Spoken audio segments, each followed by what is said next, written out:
One of the things I most love doing is teaching people how to knit. I've been doing a lot of classes lately, and one thing I've noticed is people get into the rhythm of knitting in the class and then they go home and they forget some of the basics. And without someone there sitting next to them to help, they can kind of give up pretty quickly. So I thought, in order to help my new knitters along and anyone else who's interested in getting a bit of a refresher, let's just knit together for 10 minutes. If you practice this knit stitch for 10 minutes every day, trust me, you'll become a pro in no time. And if you're new here, hi, I'm Julesy. I love sharing my knitting tips, patterns, and knitting adventures with everyone, so thanks for joining me. So get yourself a drink, find a comfy spot, and let's knit together for 10 minutes. Just follow my steps as I go. I'm going to go really slow. If I'm still too fast for you, you can slow down the speed of the video, or if I'm really too slow for you, you can speed it up. But just follow the steps as I go and you'll be knitting in no time.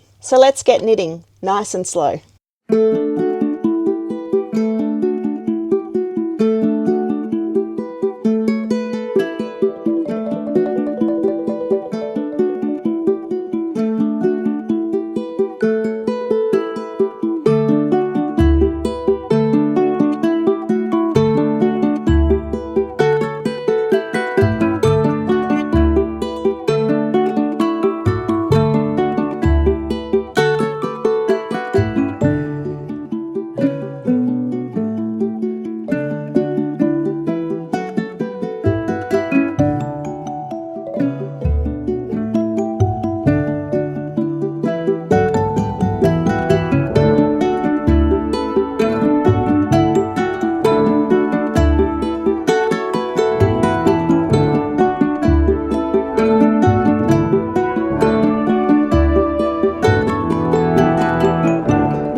Now that you've mastered the knit stitch, you're ready to try one of my beginner projects. How about the knit scrunchie? Just grab a set of circular needles and you're good to go. And if you forget again, just come back to this video and do 10 minutes more of practice. You can check out my channel for other free patterns and tutorials. Have a happy knitting day.